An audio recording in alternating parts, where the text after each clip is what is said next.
Assalamualaikum warahmatullahi wabarakatuh. Perkenalkan, nama saya Rivalina Dea Syabira dari Prodi Ilmu Komunikasi Universitas Muhammadiyah Karanganyar. Halo teman-teman, di sini kita akan belajar tentang apa sih persepsi itu.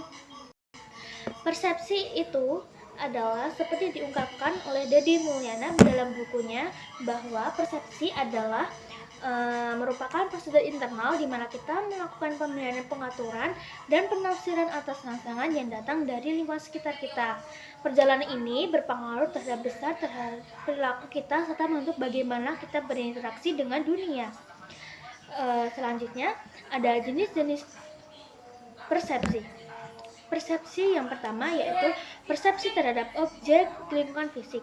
Pandangan setiap orang terhadap objek dalam lingkungan fisik berpengaruh oleh berbagai faktor yang seringkali menyebabkan penilaian yang keliru. Hal ini terjadi karena beberapa alasan tertentu. Yang kedua, ada persepsi terhadap manusia atau persepsi sosial. Menurut Bem dan Ken, persepsi sosial dalam penilaian yang kita buat untuk memahami orang lain. Selanjutnya ada proses sifat persepsi. Nah, tahap pertama adalah tahap penangkapan, di mana persepsi dimulai dengan proses fisik ketika indera kita menangkap stimulus dari lingkungan sekitar. Misalnya kita melihat warna merah terang, mendengar suara musik, indera kita menangkap stimulus yang dihasilkan. Yang kedua ada tahap pengantaran, yang dimana ditangkap oleh indera itu banyak pengiriman ke otak kita menggunakan pipa livasa sensoris. Tindakan itu seperti proses dari indera ke otak sebagai pesan adalah yang dikirimkan. Yang ketiga ada proses kesadaran, menyadari stimulus yang diterima. Misalnya kita dapat membedakan warna merah muda, kami dapat mengenali melodi musik, dan kita dapat merasakan sentuhan kasar atau halus. Kedua, selanjutnya ini ada persepsi memiliki komponen, yaitu yang pertama proses sensasi, di mana proses sensasi ini adalah tahap awal di mana stimulus dari lingkungan yang diterima melalui panca indera, misalnya suara, cahaya, tekstur yang diterima oleh alat indera seperti mata, telinga, dan kulit, dan lainnya.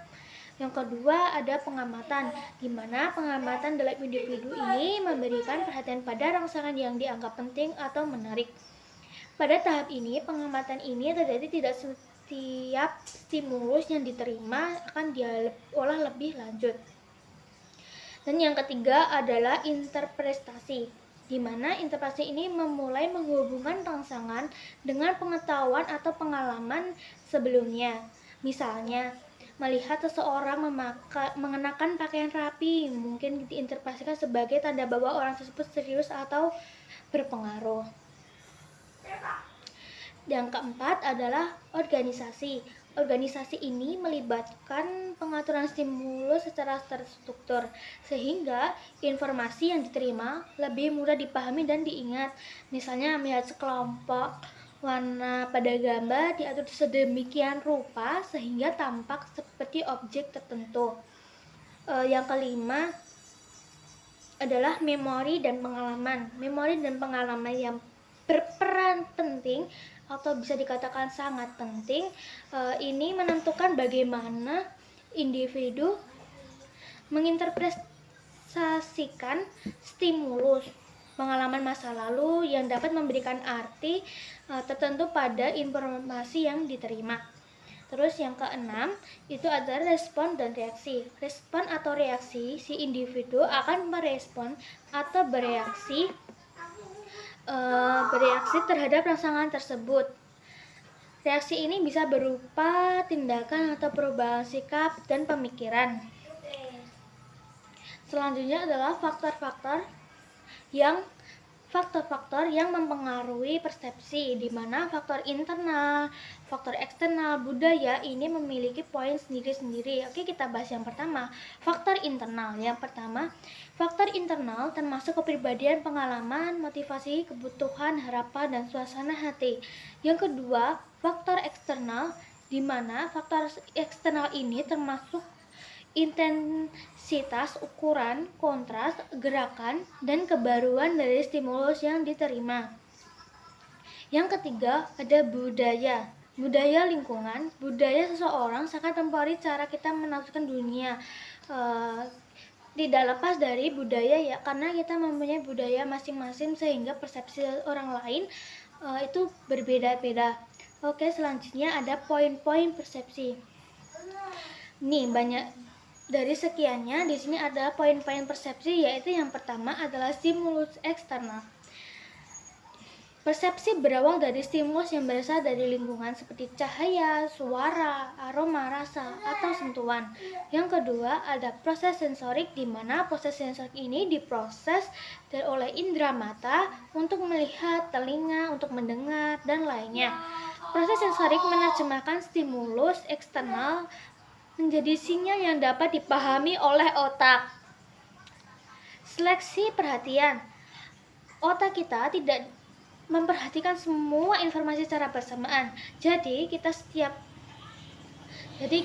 secara tidak sadar memiliki informasi tertentu yang dianggap penting. Proses seleksi ini mempengaruhi berbagai fokus persepsi seseorang pada hal-hal yang lebih menonjol atau relevan bagi mereka. Selanjutnya adalah organisasi informasi. Informasi ini menuju seleksi otak mengorganisasikan informasi yang diterima, seperti mengenali bentuk, pola, atau asosiasi tertentu. Misalnya, melihat pola 2 titik, sebuah garis melengkung, yaitu kita mungkin mengatakan sebagai wajah yang tersenyum, atau itu sebaliknya.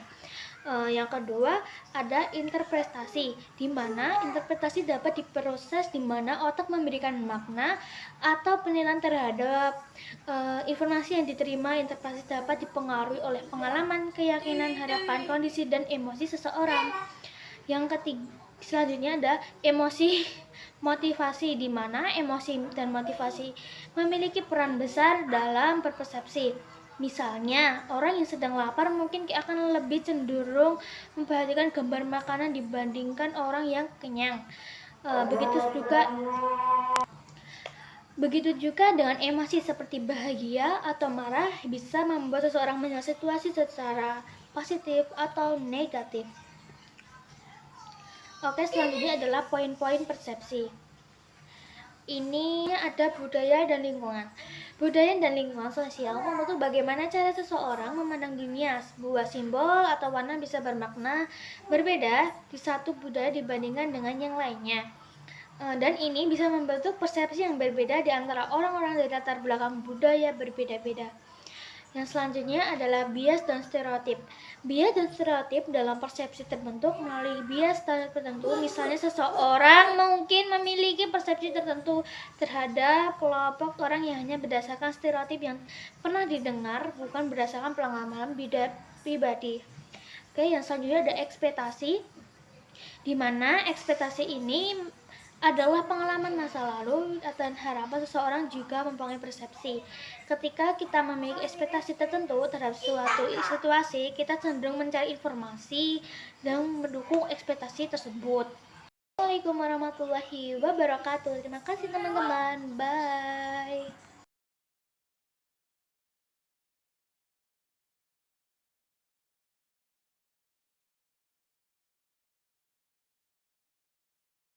Sekian dari saya, semoga ilmu ini bermanfaat. Kurang lebihnya saya mohon.